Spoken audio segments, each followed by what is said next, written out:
اب میں ابھی آتے ہوئے ایک آیت میں نے پڑھی اور اس کی تفسیر جب میں دیکھ رہا تھا تو تھوڑی دیر کے لیے رکا میں.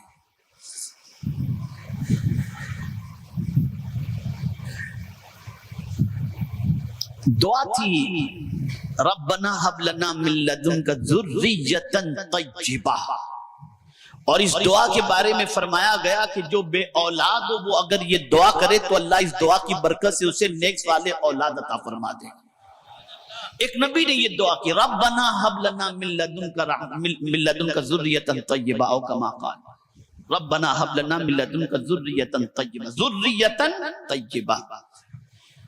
اب اس کی تفسیر میں مفسر نے ایک قول لکھا ہے جس نے طبیعت خوش کر دیا. فرماتے کہ بچہ اللہ عطا کرے، اللہ کا شکر ادا کرو کہ مولا تو نے بچہ عطا کیا. کس بات پر؟ شکر تو ادا کرنا ہے کہ تو نے عطا کیا. مولا تیرا شکر اس بات پر ہم عطا کرتے ہیں کہ تو نے بیٹا تو دیا، لیکن تیرے ایک بندے کی پرورش کی ذمہ داری تو نے ہمیں عطا فرمائی. ایک تیرے بندے کی پرورش کی ذمہ داری تو نے ہمیں عطا کر کے ہم پر تو نے بڑا احسان کیا ہے. اے اللہ ہم تیرا شکر ادا کرتے ہیں.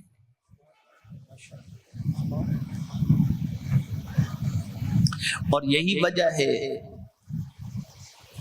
کہ حضرت ابراہیم علیہ الصلاۃ والتسلیم کے یہاں جب حضرت اسماعیل علیہ السلام کی ولادت ہوئی تو انہوں نے کیا کہا؟ الحمدللہ الذی وہب لی علی الکبر اسماعیل و اسحاق ان ربی لسمیع الدعاء. تمام تعریفیں اللہ کے لیے جس نے ضعیفی کے اندر اسماعیل اور اسحاق جیسی اولاد ہمیں عطا فرمائی. اور بے شک میرا رب دعاؤں کو سننے والا ہے. یہاں میں ایک بات عرض کر دوں، عمر چاہے جتنی ہو جائے، معاملات کچھ بھی ہو جائیں، اسلام میں مایوسی نام کی کوئی چیز ہے ہی نہیں. اور قرآن ہمیں بتا رہا ہے کہ اے بندو اس بات کو ذہن میں رکھو، مولا جب چاہے جسے چاہے اولاد کی دولت سے مالا مال فرما دے. اس پر یقین رکھنا چاہیے. لیکن اب دیکھیے یہاں سے تیور چینج ہوتا ہے، دعا مانگنے کا انداز چینج ہوتا ہے. انداز کیا ہوتا ہے؟ ادھر بچہ پیدا ہوا، اب فکر کیا ہوئی حضرت ابراہیم علیہ السلام کو؟ تو اسی دعا پر رک نہیں جاتے، دعا کرتے ہیں رب اجعلنی مقیم الصلاۃ ومن ذریتی ربنا وتقبل دعا. پہلی دعا تو نے قبول کر کے بیٹا عطا فرما دیا، اب تیری بارگاہ میں عرض ہے مولا مجھے اور میری ذریت کو نماز قائم کرنے والا بنا. پتا چلا پہلی فکر اپنے بچوں کے سلسلے میں اس چیز کی ہونی چاہیے. یہ بات دل و دماغ کے اندر ہونی چاہیے کہ ہمارا بچہ بے نمازی نہ رہے، نماز کا پنکچل رہے. لیکن یہ فکر کب ہوگی؟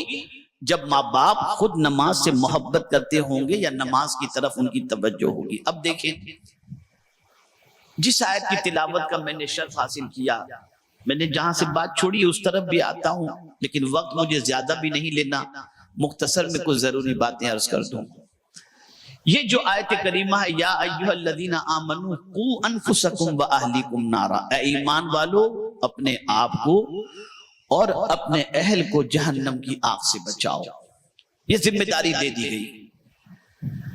ہماری ذمہ داری ہم نے کیا بنا لی کہ ہمارے بچے کا فیوچر برائٹ ہو، پیٹ کی آگ اس کے اندر جو ہے وہ بجھ جائے، اس کے لیے مکان ہو، دکان ہو، کاروبار ہو، پیسہ ہو، ساری چیزیں ہوں. کوئی مذائقے کی بات نہیں، یہ سوچنا کوئی غلط نہیں ہے.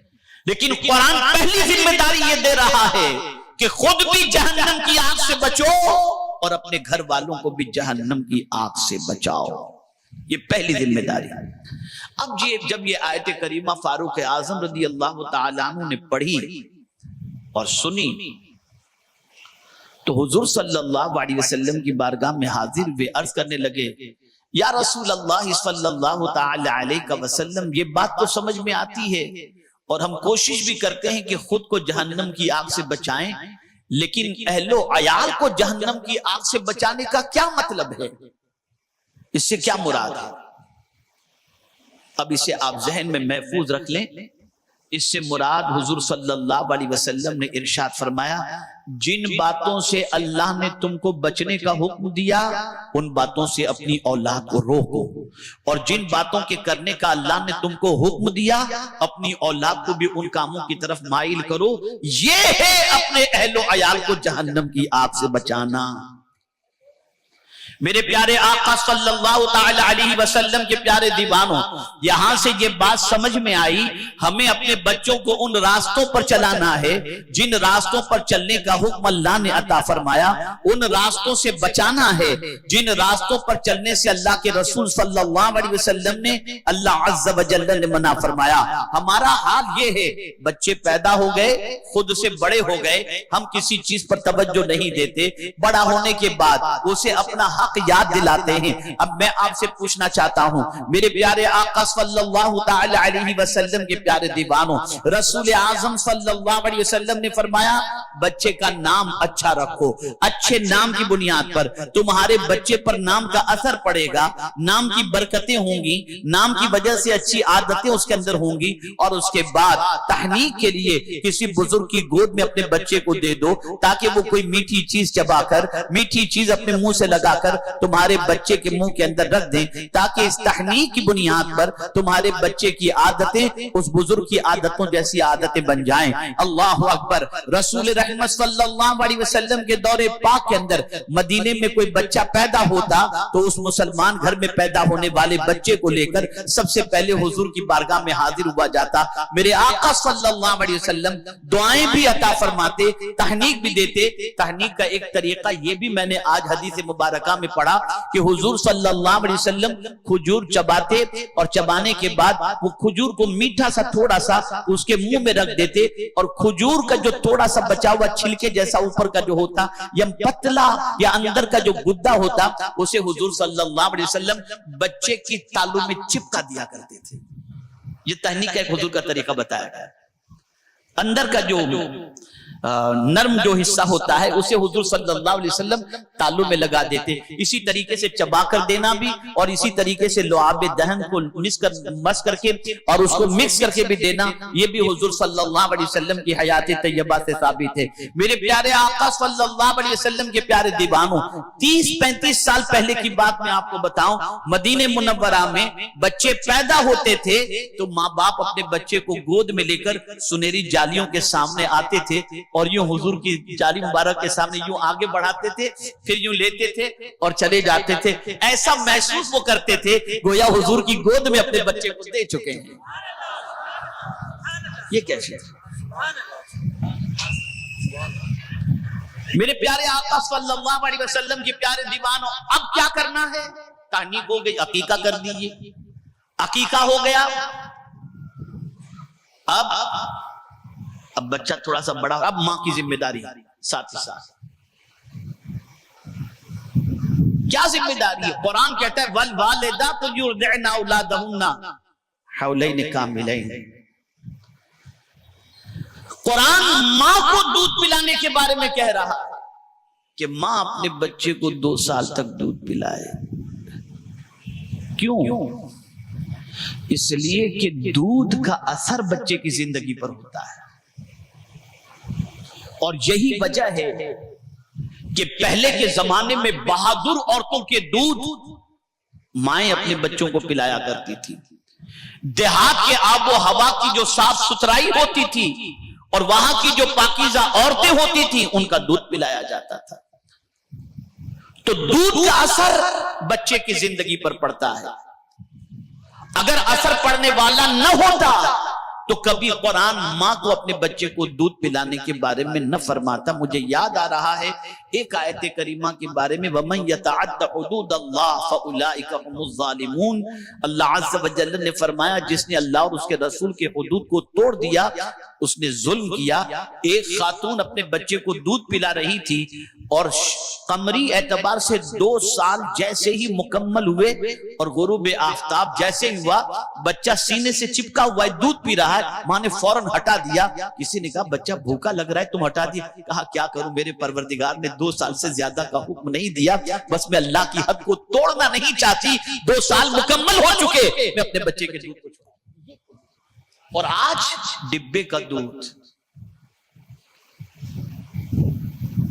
مائیں دودھ نہیں پلاتی ہیں اپنے بچے، ڈبے کے دودھ سے طاقت تو مل جائے گی، ماں کی ممتا کہاں سے لائے گا بچہ؟ وہ پیار کہاں سے لائے گا؟ اسی لیے حضرت موسیٰ علیہ السلام کا معاملہ یہ رہا، بھوکے تھے، کسی کا دودھ نہیں پیا انہوں نے، وَحَرَّمْنَا، قرآن کہہ رہا ہے کسی کا دودھ نہیں پیا سوائے ماں کے دودھ کا، کہ پتا چلے کہ ماں کی دودھ کی اہمیت کیا ہے۔ تو یہ ماں کا حق ہے کہ 2 سال تک اپنے بچے کو وہ دودھ پلائے۔ اسی کے ساتھ حضور صلی اللہ علیہ وسلم نے فرمایا بچہ جب اس عمر کو پہنچے کہ کچھ الفاظ ادا کرنے کی طاقت اس میں پیدا ہو تو سب سے پہلے اللہ کہنا سکھائیں۔ ابا کہنا، اب تو ابا تو کوئی بولتا ہی نہیں، ڈیڈی ہی بولتے ہیں، اب تو ڈیڈی اور ممی بس، اب ابا امی بھی رخصت ہو گئے۔ حضور فرماتے ہیں صلی اللہ علیہ وسلم پہلے اللہ کہنا سکھاؤ، نہ ابا سکھاؤ نہ اما سکھاؤ، پہلے اللہ سکھاؤ۔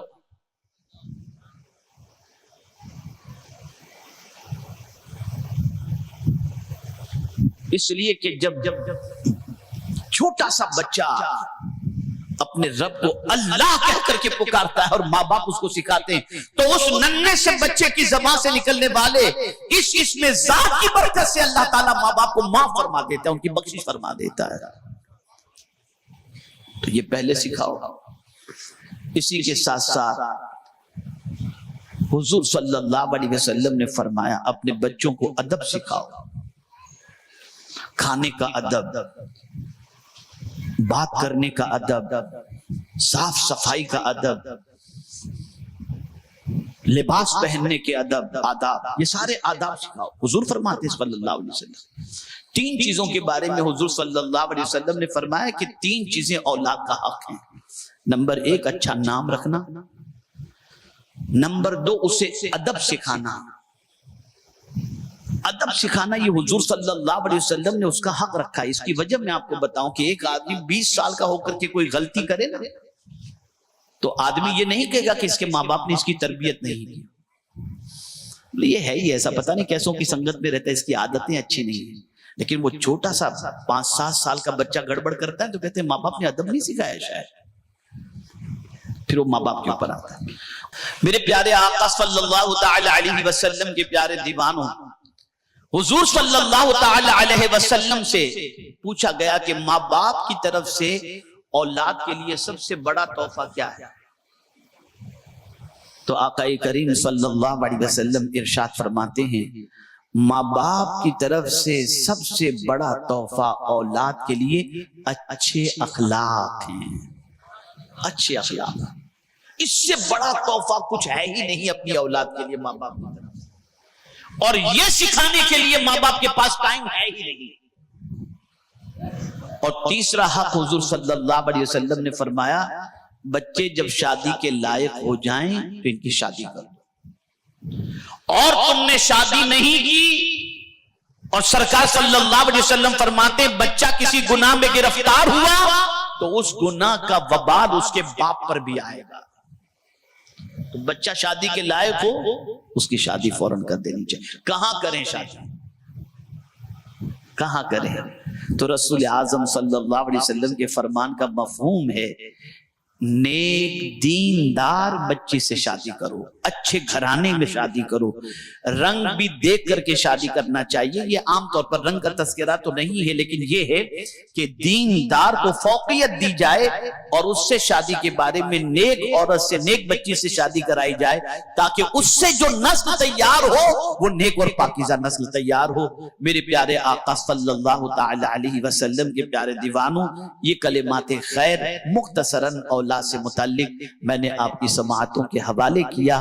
میں گزارش کرتا ہوں طبیعت کے مطابق جینے کی بجائے شریعت کے مطابق جینے کی کوشش کرو، اور بچے اپنے ماں باپ کو دیکھ کر بہت کچھ سیکھا کرتے ہیں، اس لیے ماں باپ کو چاہیے کہ اپنے بچوں کے اچھا بچہ بنانے کے لیے خود بھی اچھے بنیں، خود بھی جہنم کی آگ سے بچنے کی کوشش کریں اور اپنے اہل و عیال کو بھی جہنم کی آگ سے بچانے کی کوشش کریں، اور سب سے بہترین چیز اپنی اولاد کو ماں باپ کی طرف سے جو دی جاتی ہے وہ ادب ہے، اخلاق ہے۔ میرے آقا صلی اللہ علیہ وسلم کے پیارے دیوانوں، ان چیزوں پر ہمیں توجہ دینی چاہیے، اچھے نام رکھنے چاہیے، اچھے آداب سے انہیں آراستہ کرنا چاہیے تاکہ ایک اچھے معاشرے کی تشکیل ہو سکے۔